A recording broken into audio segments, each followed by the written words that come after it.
करते हैं। Cell membrane क्या होती है, सभी को क्या करती है, ये क्या करती है, सेल मेम्ब्रेन क्या करती है, सेल ऑर्गेनेल्स को होल्ड करके रखती है। ठीक है, अच्छा ये होती कैसी सेल मेम्ब्रेन, ये थिन होती है, थिन मतलब कि पतली होती है, लिविंग होती है, पतली होती है, लिविंग होती है, और डिलीकेट होती है, डिलीकेट होती है, और क्या होती है, डायनामिक नेचर की होती है, डायनामिक नेचर की होती है क्या, सेल मेम्ब्रेन। मैं बोल सकता हूँ अपोजिट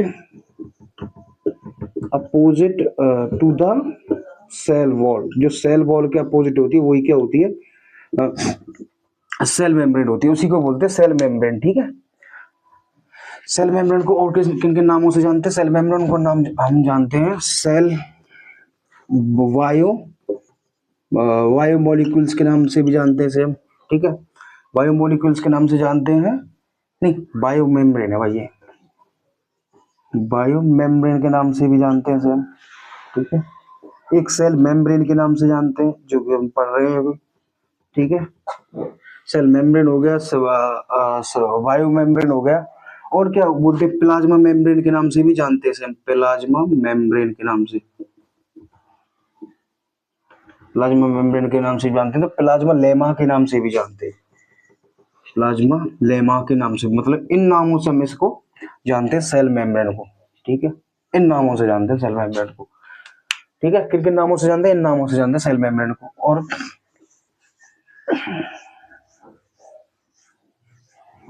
ये जो सेल मेम्ब्रेन है, ये टर्म किसने दिया था, सबसे पहले इस टर्म को दिया था नगेली एंड क्रेमर ने। किसने दिया था टर्म्स को, किसने दिया सबसे पहले, नागेली बोल दो, नागेली एंड क्रेमर ने इस टर्म्स को सबसे पहले दिया, किसको, सेल वॉल को। ठीक है, इस टर्म को कितने उन्होंने दिया। अच्छा, अब इसकी थ्योरी की बात करते हैं कि सेल मेम्ब्रेन के ऊपर कितनी थ्योरीज दी हैं। ठीक है, कितनी थ्योरी दी है सेल मेम्ब्रेन के ऊपर। तो इसके अगर स्ट्रक्चर की बात करें, structure of cell membrane, structure of cell membrane, ठीक है, क्या स्ट्रक्चर होती है सेल मेम्ब्रेन की। तो वेरियस थ्योरी है इस पे जो दी है वो वेरियस थ्योरी है, वेरियस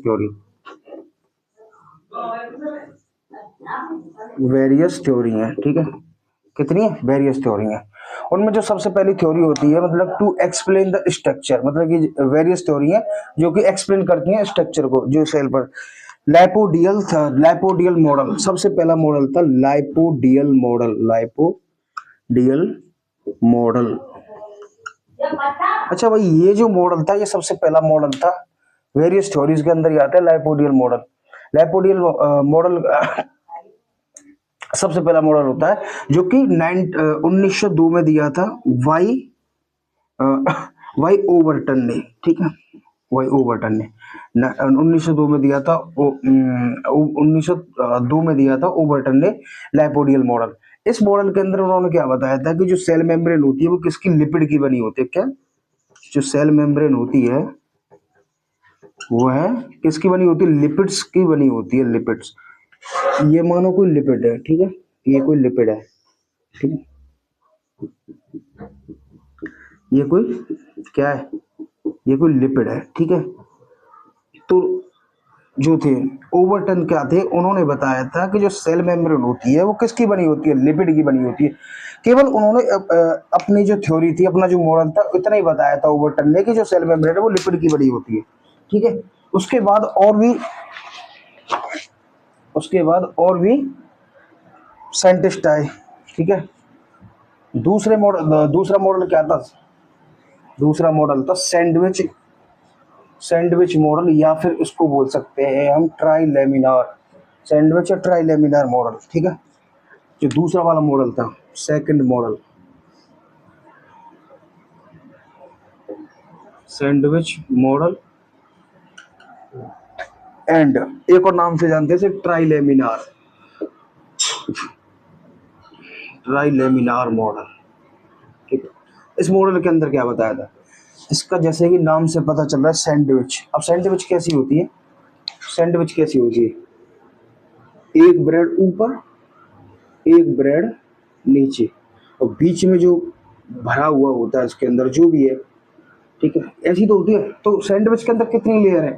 3 लेयर है, एक लेयर, दूसरी लेयर और तीसरी लेयर, ठीक है, 3 ही तो लेयर है। ऐसी ही थी उन्होंने जो सैंडविच मॉडल था उन्होंने बताया था, ये बताया किसने था, ये बताया था 1935 के अंदर, 1935 के अंदर सबसे पहली बार बताया था भाई डेविंसन एंड डनेली ने, वाई डेविंसन एंड डनेली ने, ठीक है, डेविंसन एंड डनेली ने बताया था 1935 के अंदर।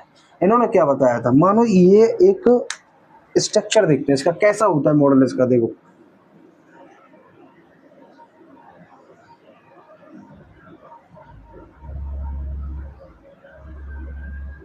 ठीक है, ऐसा कुछ स्ट्रक्चर होता है इसका,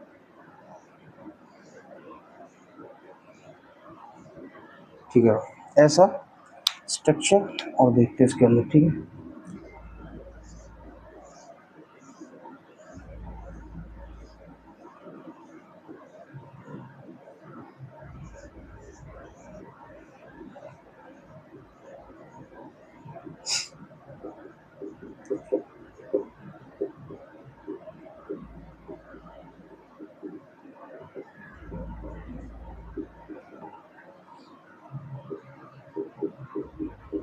ठीक है।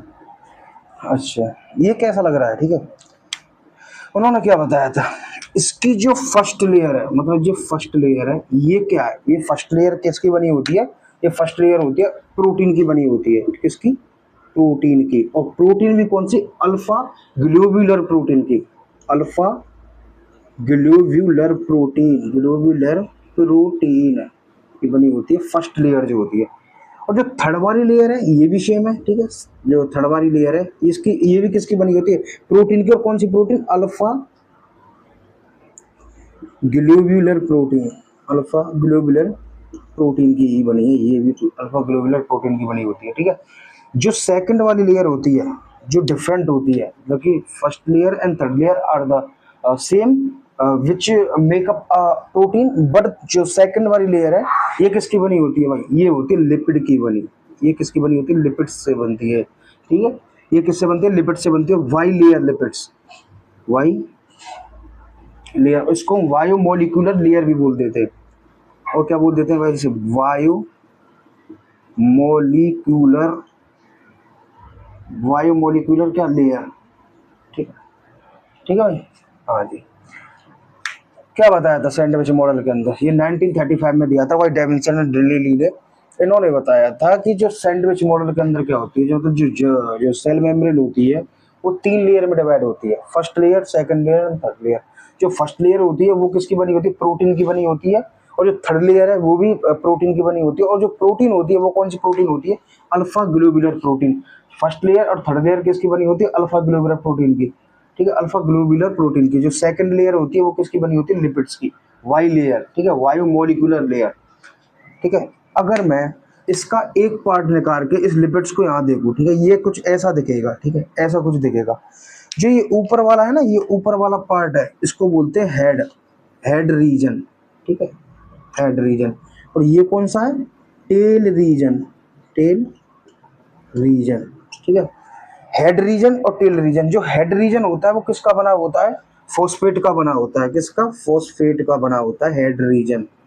और जो टेल रीजन होता है वो किसका बना होता है, फैटी एसिड का बना होता है। जो टेल रीजन किसका है, फैटी एसिड का बना होता है, ठीक है, फैटी एसिड का बना होता है। जो हेड रीजन है वो होता है हाइड्रोफिलिक होता है, जो हेड रीजन है वो क्या होता है, हाइड्रोफिलिक। और टेल रीजन किसका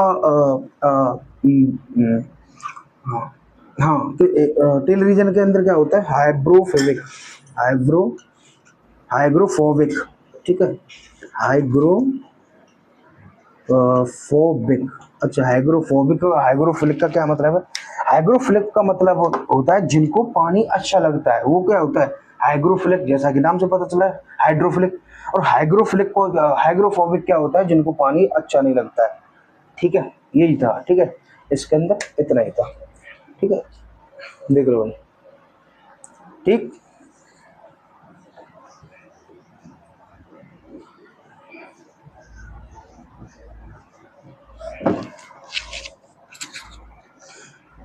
अब करते हैं थर्ड मॉडल। थर्ड मॉडल की बात। अब थर्ड मॉडल में क्या बताया था, ठीक है, सैंडविच हो गया, नेपोडियल्स मॉडल हो गया। अब थर्ड थर्ड जो मॉडल था उसकी बात करते हैं, तो उसका नाम है यूनिट मेम्ब्रेन मॉडल। जो थर्ड वाला है उसका क्या नाम है, unit membrane model. Unit membrane model. Unit membrane model को किसने दिया था, वाई, ये किसके द्वारा दिया गया था, रॉबर्टसन के द्वारा दिया गया था। वाई रॉबर्टसन, किसके द्वारा, वाई रॉबर्टसन के द्वारा। और कौन सी सन थी, 1959 में दिया गया था, ठीक है। ये इसको बोल सकते हैं, ये वाला जो मॉडल है ये फॉलो करता है सैंडविच वाले मॉडल को। सैंडविच इसको लिख लो है, to follow the to follow the sandwich to follow the sandwich model and trilaminar model. Trilaminar model, ठीक है, ये फॉलो करता है। कैसे, जैसा कि सैंडविच मॉडल के अंदर बताया गया था कि जो सेल मेम्ब्रेन के अंदर कितनी लेयर होती है, 3 लेयर होती है। अल्फा ग्लोबुलर जो भी फर्स्ट लेयर होती है वो किसकी बनी होती है, अल्फा ग्लोबुलर प्रोटीन की बनी होती है। थर्ड वाली जो लेयर होती है वो भी अल्फा ग्लोबुलर प्रोटीन की बनी होती है। और सेकंड वाली जो लेयर होती है वो बनी होती है लिपिड्स की, बाई लेयर या फिर बायोमोलिक्यूलर लिपिड्स लेयर भी बोल सकते हैं उसे, ठीक है। ये उसी को फॉलो करता है, लेकिन इसके अंदर कुछ चेंजमेंट था। वो चेंजमेंट क्या था उसको देखते हैं, इसके अंदर क्या चेंज था, मतलब ऐसा क्यों दिया गया है मॉडल, उसके अकॉर्डिंग, ठीक है, उसको देखते हैं, ठीक है, क्या है वो, ठीक है। उसको पहले डायग्राम बनाते हैं, ठीक है। ऐसा कुछ, ऐसा कुछ,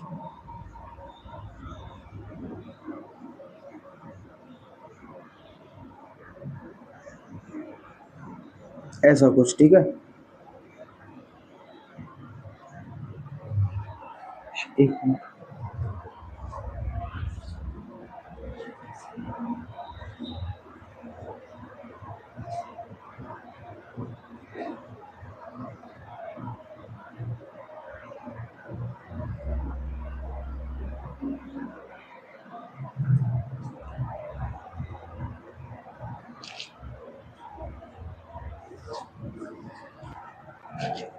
ठीक है भाई, इसका डायग्राम है, ठीक है। इसमें क्या,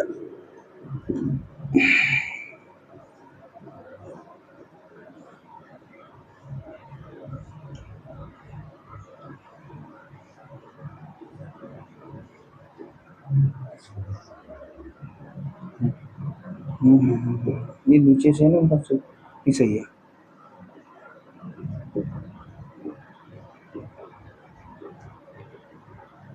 डायग्राम भाई पेशेंस से बनाना है, डायग्राम से अच्छा समझ में आता है, ठीक। इसमें कितनी लेयर दिख रही है, इसमें भी 3 लेयर है, इसके अंदर भी 3 लेयर है, और जो सैंडविच मॉडल था उसके अंदर भी 3 ही लेयर थी, ठीक है। 3 लेयर है दोनों के अंदर। इसकी जो पहली वाली जो लेयर होती है और थर्ड वाली लेयर है वो सेम है, जैसा कि उस सैंडविच मॉडल के अंदर भी सेम ही थी, ठीक है, लेकिन स्ट्रक्चर दोनों का अलग है। उसके अंदर कुछ था, इसके अंदर कुछ है। जैसे उसके अंदर क्या चीज बोल रहे थे हम, अल्फा ग्लोबुलर प्रोटीन थी, इसके अंदर भी प्रोटीन प्रेजेंट होती है, लेकिन वो कौन सी प्रोटीन होती है, बीटा प्लीटेड प्रोटीन। कौन सी, बीटा प्लीटेड प्रोटीन, कौन सी, बीटा प्लीटेड प्रोटीन, ठीक है, beta pleated protein, beta pleated protein, ठीक है। और जो सेकंड वाली, जो थर्ड वाली है, इसको भी हम बीटा प्लीटेड प्रोटीन ही बोलते हैं। क्या बोलते हैं, बीटा प्लीटेड प्रोटीन, फर्स्ट और थर्ड, ठीक है। और जो ये सेकंड वाली लेयर होती है इसको क्या बोलते हैं, इसको भी हम लिपिड बाई लेयर भी बोल देते हैं भाई, ये भी लिपिड बाई लेयर नाम। इसका जो फर्स्ट लेयर है और जो थर्ड लेयर है इसका चेंज हो गया था। और इसके अंदर क्या हुआ था, प्लीटेड प्रोटीन आ जाए, प्लीटेड जैसे बने होते हैं, ठीक है। वो क्या होता है, ग्लोबुलर, मतलब गोल गोल होते हैं, ठीक है। ये क्या प्लीटेड होती है। और ये इस जो बीच वाली जो लेयर है इसको बोलते हैं वही लिपिड। ये क्या होती है, लिपिड की ही बनी होती है, ठीक है। ये क्या होती है, लिपिड की ही बनी होती है, लिपिड बाई लेयर की ही बनी होती है। इसमें क्या बताया गया था, इंपॉर्टेंट चीज थी इसके अंदर, और भी कुछ बताया गया था। जो बताया गया था कि जो इसके अंदर क्या बताया गया था कि जो सेल मेम्ब्रेन की जो थिकनेस होती है, क्या होती है, सेल मेम्ब्रेन की जो थिकनेस होती है, cell membrane thickness, cell membrane की जो थिकनेस होती है, क्या थिकनेस, वो कितनी होती है? 75 एंगस्ट्रॉन। 75 एंगस्ट्रॉन। कैसे 75 एंगस्ट्रॉन? कैसे? ये जो फर्स्ट वाली लेयर है, इसका जो साइज होता है वो होता है 20 एंगस्ट्रॉन। ठीक है। थर्ड वाली लेयर है, इसका भी साइज कितना होता है? 20 एंगस्ट्रॉन। लेकिन जो ये वाली लेयर होती है, इसको बोलते हैं लिपिड बाई लेयर, जो लिपिड की बनी होती है, इसका जो साइज होता है वो कितना होता है? 35 एंगस्ट्रॉन। तो इन तीनों को जब जोड़ेंगे तो ये कितना लगेगा? 75 एंगस्ट्रॉन। ये उन्होंने बताया था। और उन्होंने क्या बताया था कि जो सेल मेम्ब्रेन होती है उसकी रेंज भी बताई थी, मतलब कि उसकी जो रेंज होती है कितने एंगस्ट्रॉन तक की होती है। Range of cell membrane, range of cell membrane कितना बताया था उन्होंने? बताया था 15 एंगस्ट्रॉन से लेकर 200 एंगस्ट्रॉन तक। 50 एंगस्ट्रॉन से लेकर 200 एंगस्ट्रॉन तक का मतलब की रेंज होती है। ठीक है, यही था भाई। अब बताओ एक बार करें। ठीक है भाई, ये था यूनिट मेम्ब्रेन मॉडल। वही रॉबर्टसन, एक बार रिपीट कर देते हैं। ठीक है, इसके अंदर भी 3 लेयर है। बीटा प्लीटेड प्रोटीन, बीच वाली लिपिड, लिपिड वाली लेयर। ठीक है। और इसके अंदर क्या बताया गया था? सेल मेम्ब्रेन की थिकनेस बताई गई थी 75 एंगस्ट्रॉन। ठीक है। और रेंज बताई, इन्होंने रेंज भी बता दी थी कि एक सेल मेम्ब्रेन की कितनी रेंज होती है, तो 15 एंगस्ट्रॉन से लेकर कितना 200 एंगस्ट्रॉन तक होता है। ठीक है। ये तीनों मॉडल थे ना, ये तीनों मॉडल क्या थे? रिजेक्ट हो गए थे भाई। तीनों मॉडल ये रिजेक्ट क्यों हुए थे भाई? इसको देखते हैं कि सब कुछ बताने के बाद भी रिजेक्ट हो गए। हाँ भाई, रिजेक्ट हो गए। क्यों रिजेक्ट हो गए? All these are the reject. जो तीनों मॉडल थे, लाइपोडियल मॉडल, लाइपोडियल मॉडल और सैंडविच मॉडल, और तुम्हारा तीसरा था क्या? ये वाला, हाँ, तीसरा वाला क्या था? Unit membrane model. ये तीनों ही रिजेक्ट हो गए थे। क्यों रिजेक्ट हो गए थे? इन्होंने क्या था? सब कुछ बता दिया भाई, सब कुछ बता दिया, लेकिन ये क्या नहीं बता पाए? सेल मेम्ब्रेन के बारे में थोड़ा एक्सप्लेन नहीं कर पाए। क्या नहीं एक्सप्लेन कर पाए? अब देखते हैं। आल्सो कोल्ड आर फेल, लिख सकता हूँ also these are the fail, all these are the fail, all these are the fail. क्यों? आर रिजेक्टेड या फेल? ठीक है, क्यों? ये क्या था? Fail to explain elasticity, fail to explain, क्या नहीं एक्सप्लेन कर पाए? इलास्टिसिटी को एक्सप्लेन नहीं कर पाए कि जो सेल मेम्ब्रेन होती है उसके अंदर इलास्टिसिटी पाई जाती है। इलास्टिसिटी, इलास्टिसिटी मतलब खिंचाव। ठीक है। Fail to explain elasticity. ठीक है। और सेलेक्टिव परमिएबल होती है सेल मेम्ब्रेन, ये इन्होंने नहीं बताया था इसके अंदर। सेलेक्टिव परमिएबल होती है। कैसी होती है भाई? सेलेक्टिव परमिएबल होती है। और क्या होता है? डायनामिक नेचर की होती है। डायनामिक नेचर की होती है। इन्होंने नहीं बता पाए भाई, ये नहीं बता पाई, नहीं एक्सप्लेन कर पाए। तो इनके जो तीनों मॉडल थे वो फेल हो गए, मतलब रिजेक्ट कर दिए गए। उसके बाद एक मॉडल आया। ठीक है, 2 साइंटिस्ट आए, सिंगर एंड निकोलसन। कौन से साइंटिस्ट थे? 2 साइंटिस्ट थे, सिंगर एंड निकोलसन। उसके बाद ये इंपॉर्टेंट है। ठीक है, क्या इंपॉर्टेंट है इसके अंदर? 2 साइंटिस्ट थे, कौन, क्या क्या नाम था उनका? Singer and Nicolson, Singer and Nicolson, Nicolson, Nicolson. ठीक है, सिंगर एंड निकोलसन। अच्छा भाई, ये साइंटिस्ट आए फिर 2 बाद में। इन्होंने क्या बताया, मतलब थ्योरी वोरी के बारे में? इन्होंने क्या दिया अपना मॉडल? इन्होंने एक मॉडल दिया, उसका नाम था फ्लूइड मोज़ेक मॉडल। क्या मॉडल था इनका? जो मॉडल था उसका नाम था फ्लूइड मोज़ेक मॉडल। किसने दिया था ये मॉडल? ये दिया था सिंगर एंड निकोलसन ने। सिंगर एंड निकोलसन ने क्या दिया था? ये मॉडल दिया था। ये मॉडल क्या था? मोस्ट एक्सेप्टेड मॉडल था ये, मोस्ट एक्सेप्टेड मॉडल था ये। कैसा मॉडल था? मोस्ट एक्सेप्टेड मॉडल था भाई ये। ठीक है, कैसे था मोस्ट एक्सेप्टेड मॉडल? इन्होंने क्या बताया? इस मॉडल के अकॉर्डिंग क्या था? अकॉर्डिंग टू दिस, इसके अकॉर्डिंग क्या है? अकॉर्डिंग टू दिस, इस मॉडल के अकॉर्डिंग क्या है? ठीक है, इसको देखते हैं। इस मॉडल के थ्रू क्या है भाई? देखो, सेल मेम्ब्रेन बनाने के लिए मेन कंपोनेंट लगता है प्रोटीन एंड फॉस्फोलिपिड्स। ठीक है, प्रोटीन और फॉस्फोलिपिड्स ये मेन कंपोनेंट होते हैं सेल मेम्ब्रेन बनाने के लिए। ठीक है, क्या होता है इसके अकॉर्डिंग? क्या बताया था कि जो प्रोटीन एंड फॉस्फोलिपिड, फोस्फोलिपिड्स। ये क्या है, मेन कंपोनेंट है सेल मेम्ब्रेन बनाने के लिए। इसके अंदर भी जो मेन कंपोनेंट है वो क्या है, फोस्फोलिपिड।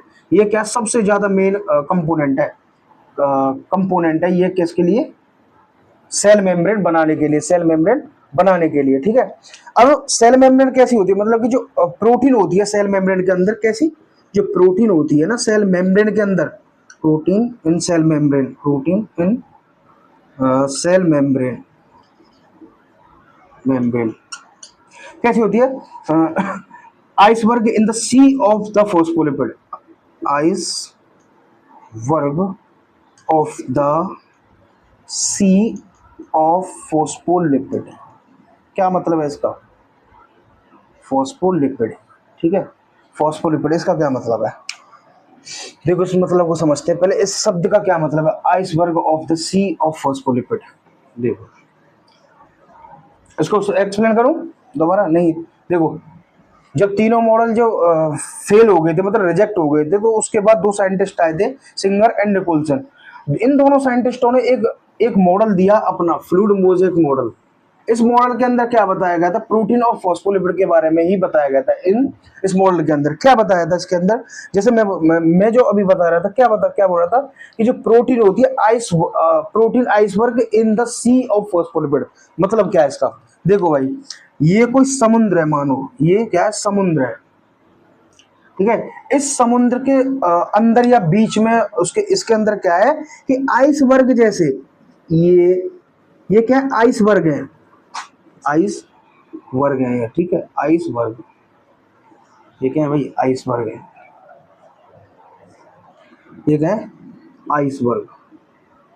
ठीक है, ये जो आइसबर्ग है इन्हें मान लेते हैं हम प्रोटीन। ये क्या है, प्रोटीन है।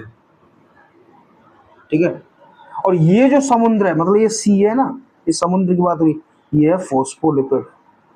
इतने बड़े समुद्र में ये आइसबर्ग जैसी प्रोटीन होती है प्रेजेंट फोस्फोलिपिड के अंदर। ये बताया था भाई फ्लूइड मोज़ेक मॉडल के अंदर। ठीक है, किसने बताया था, सिंगर एंड निकोलसन ने, ऐसा बताया था उन्होंने। ठीक है, और क्या होता है इसके अंदर देखते हैं भाई। ये डायनामिक नेचर की क्यों होती है भाई, ये डायनामिक नेचर क्यों होती है, क्योंकि ये रैंडमली पोजीशन होती है। मतलब कैसे, डायनामिक नेचर कैसे, डायनामिक नेचर का मतलब है चेंज होना, मतलब कि बदलती रहती है। कैसे, जो भी मैं बता रहा था, जो कि आइसबर्ग क्या है, आइसबर्ग आज यहाँ है, थोड़ी सी देर बाद यहाँ भी आ जाएगी, थोड़ी सी देर बाद यहाँ आ जाएगी। जैसे कि ये आइसबर्ग है फोस्फोलिपिड के अंदर, ये क्या यहाँ आ गई, ये कुछ चेंज हो गए, पानी से में बदल गया, मतलब कि मतलब फ्लूइड में, मतलब कि लिक्विड पार्ट में टूट गई। ये क्या होती है, डायनामिक नेचर की होती है। क्या, प्रोटीन किसके अंदर, फोस्फोलिपिड के अंदर, डायनामिक नेचर की होती है। ठीक है, अगर मैं बात करूं इसके मेन कंपोनेंट है जो फोस्फोलिपिड है। ठीक है, अच्छा फोस्फोलिपिड जो क्या है, मेन कंपोनेंट है, उसके अंदर क्या प्रेजेंट होता है, सबसे ज्यादा अनसैचुरेटेड फैटी एसिड क्या होता है, प्रेजेंट होता है किसके अंदर, फोस्फोलिपिड के अंदर। तो मेन कंपोनेंट है, मानो मेन कंपोनेंट क्या था हमारा, मेन कंपोनेंट था फोस्फोलिपिड। मेन कंपोनेंट क्या था वो, फॉस्फोलिपिड। जैसे कि मानो ये फॉस्फोलिपिड, फोस्फोलिपिड, ये फॉस्फोलिपिड क्या है, मेन कंपोनेंट है। और मेन कंपोनेंट क्यों है, क्योंकि इसके अंदर अनसैचुरेटेड फैटी एसिड की मात्रा क्या होती है, ज्यादा होती है, मतलब रिच होता है। कौन सा फैटी एसिड इसके अंदर प्रेजेंट होता है सबसे ज्यादा, अनसैचुरेटेड फैटी एसिड। लिखो भाई इसे, unsaturated fatty acid, unsaturated fatty acid are rich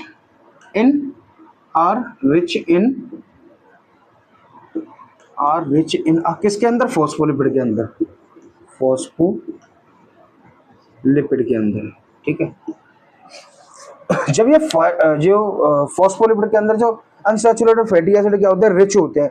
इसकी वजह से क्या होता है, अनसैचुरेटेड फैटी एसिड की वजह से क्या होता है, मतलब कि जो लिक्विड नेचर की बन जाती है, किसकी, अनसैचुरेटेड फैटी एसिड की वजह से जो सेल मेम्ब्रेन होती है वो कैसी हो जाती है, लिक्विड जैसी हो जाती है, लिक्विड जैसी हो जाती है। ठीक है, अच्छा फॉस्फोलिपिड की वजह से कैसी हो जाती है, वो फ्लूडी हो जाती है, फ्लूडी।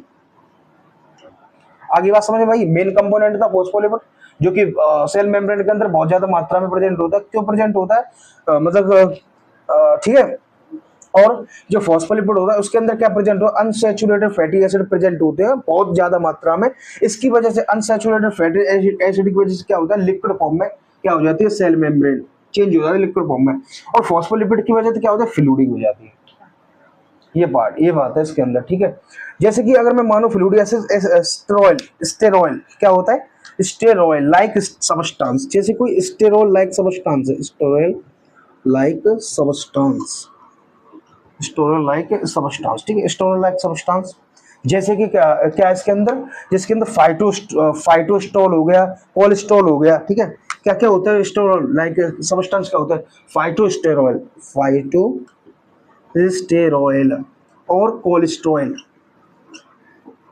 कोलेस्ट्रॉल देख लेना भाई, स्पेलिंग देख लेना, फाइटोस्टेरॉल, कोलेस्ट्रॉल। कोलेस्ट्रॉल क्या होता है, प्लांट के अंदर क्या होता है, रिच होता है, मतलब कि अच्छी मात्रा में होता है, मतलब प्लांट के अंदर। और जो प्लांट के अंदर जो कोलेस्ट्रॉल होने की वजह से क्या होता है, स्टेबिलिटी टू सेल मेम्ब्रेन, क्या होता है, स्टेबिलिटी बनी रहती है, मतलब स्टेबिलिटी, वैसे बोलते हैं stability of to the cell membrane, stability, stability to the cell membrane, to the cell membrane, ठीक है भाई, ठीक है। हाँ जी। अब इसके अंदर बात करते हैं, सेल मेम्ब्रेन के अंदर प्रोटीन की बात करते हैं। इतना कंप्लीट हो गया, ठीक है। अच्छा, सेल मेम्ब्रेन के अंदर जो प्रोटीन पाई जाती है वो दो फॉर्म में दो तरह से पाई जाती है, मतलब कौन कौन सी, एक का नाम होता है इंट्रिंसिक, इंट्रिंसिक प्रोटीन, एक होती है एक्सटेंसिव प्रोटीन। किसके अंदर, सेल मेम्ब्रेन के अंदर जो प्रोटीन पाई जाती है ना, वो दो प्रकार की पाई जाती है, मतलब दो तरह से पाई जाती है प्रोटीन। अगर सेल मेम्ब्रेन के अंदर बात करो तो प्रोटीन,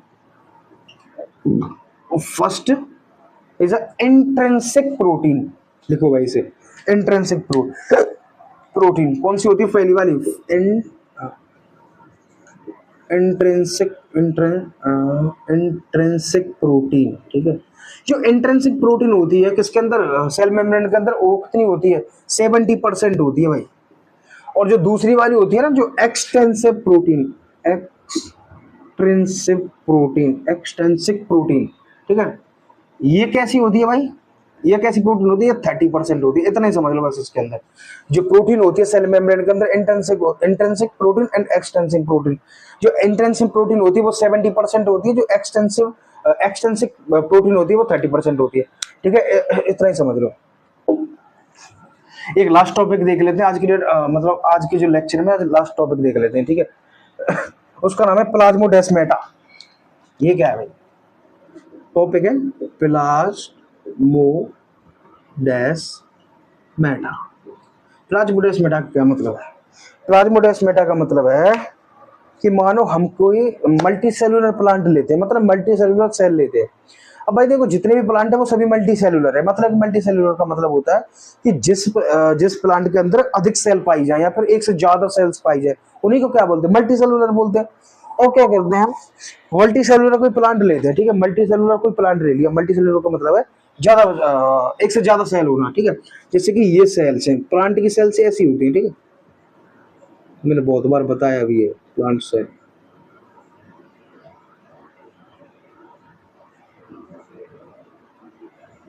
ठीक है, ये क्या है, सेल्स है प्लांट की। अच्छा, ठीक है, इसका, इसका और इसका, ये बताओ, ये 5 दोस्त हैं, ठीक है, ये 5 पड़ोसी, मानो ये 5 पड़ोसी हैं। इसका घर इससे थोड़ा नजीक है ना, मतलब ये क्या है, इसका पड़ोसी है ये वाला, और ये क्या है, इसका पड़ोसी है, ठीक है। प्लाज्मोडेस्माटा का मतलब होता है कि इसके अंदर क्या प्रेजेंट है, साइटोप्लाज्म प्रेजेंट है। इस सेल के अंदर क्या प्रेजेंट है, साइटोप्लाज्म प्रेजेंट है, ठीक है। इसके अंदर क्या प्रेजेंट है, साइटोप्लाज्म प्रेजेंट है। अब ये साइटोप्लाज्म कहाँ जा सकता है, इसके पास, और ये इसका साइटोप्लाज्म कहाँ जा सकता है, इसके पास, क्योंकि ये दोनों क्या है, पड़ोसी हैं। जो जितना नजीक होगा, मतलब जो जितना, मतलब कि जो सेल्स होंगी एक दूसरे से लगी हुई सेल्स होंगी, उनका जो, मतलब उनके बीच में जो एडजस्टेंट है, मतलब एक पार्ट हो, एक भाग होता है एडजस्टेंट, एडजस्टेंट